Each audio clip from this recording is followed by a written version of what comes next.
the quiet town of Kentucky, a legend lurks in the shadows. A story whispered in hushed tones, a warning passed from one generation to the next. The Pope Lick Monster. A being of unspeakable horror, a creature said to stalk the trestle bridge in the dark woods that surround it, leaving a trail of blood and terror in its wake. The first warnings came in the 1960s from an old man named Jonathan.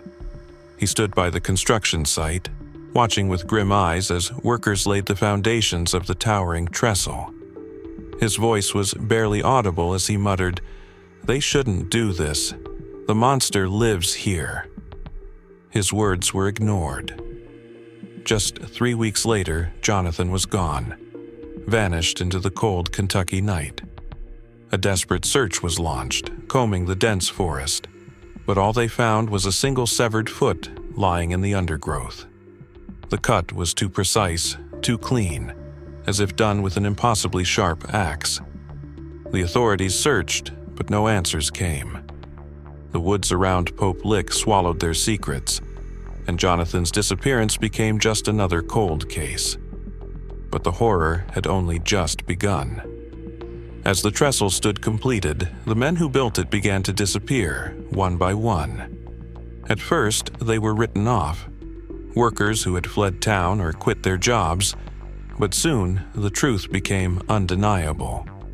Their remains started appearing in the forest, scattered like broken dolls, their limbs severed with disturbing precision.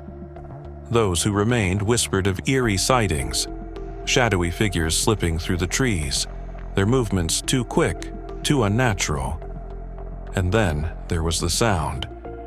A twisted, distorted bleating that carried through the woods, sending shivers down the spines of even the most hardened men.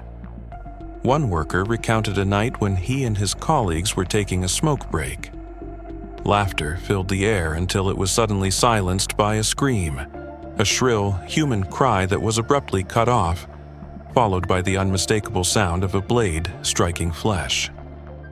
The men stood frozen, staring into the silent, suffocating darkness. None of them returned to work the next day. Years later, the trestle's horror remained buried beneath time, but it had not been forgotten. Betty, a teenage girl from the small town of Finchville, would come to know the legend in the worst way imaginable. Every night she drove past the trestle on her way to work, never giving it a second thought, until one fateful October evening. That night, as she glanced out her window, she saw something, a shape, a figure, moving unnaturally fast on all fours. It galloped toward her car with horrifying speed, its limbs moving with a wrongness that sent ice through her veins. Panic seized her as she pressed the accelerator, but for 3 agonizing minutes, the creature kept pace, its glowing eyes locked onto her. When she finally reached the safety of civilization, the presence vanished, leaving her shaken and breathless. But the nightmare was not over.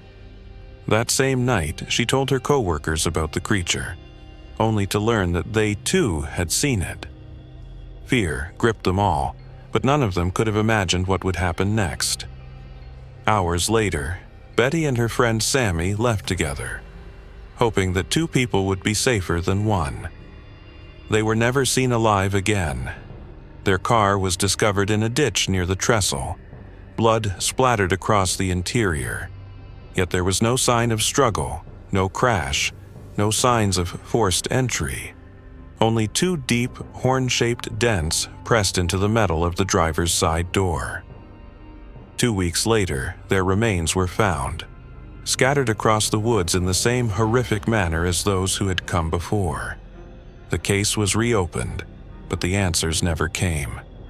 The Pope Lick Monster had claimed 2 more victims, and the legend lived on. More stories surfaced over the years. A young man driving through the snow at night, stopping when he saw a figure walking across the trestle. Thinking it was a thrill-seeking teenager, he called out, warning them of the danger. But what he saw was not human. The figure moved strangely, its hooves clopping against the wood in an eerie, rhythmic pattern, followed by an unnatural bleating that sent him running for his car. And then the chase began.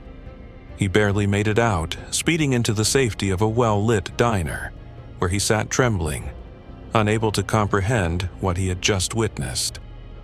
And finally, the most chilling discovery of all, a relic of horror buried beneath the trestle. A metal detectorist searching for old coins stumbled upon something far more sinister. A massive, crude axe, rusted with age, but still sharp enough to sever flesh. The real horror?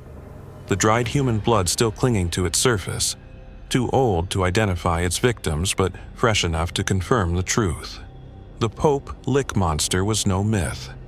It was real, and it was still out there. The axe vanished soon after, lost to the internet's abyss, but its existence confirmed what locals had long feared.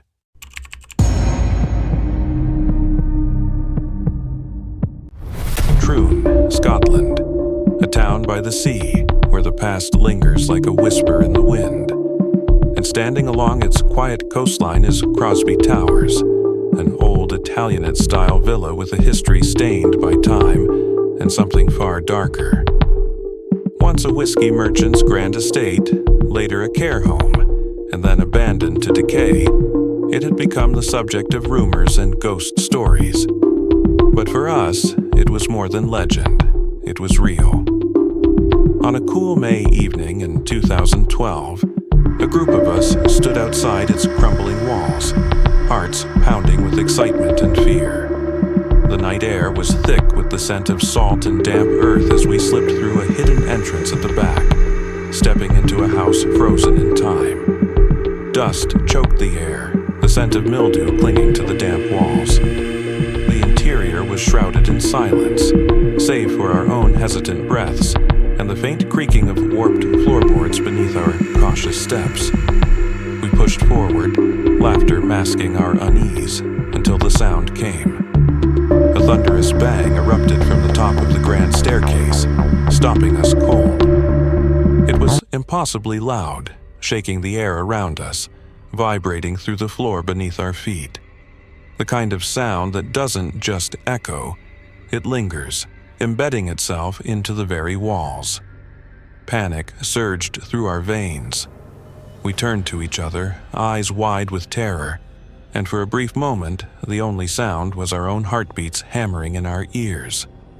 Something was there, something unseen, something waiting, something watching.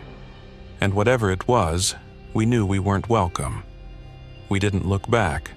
We ran, stumbling out into the night, breathless and shaken, convinced we had escaped whatever lurked inside.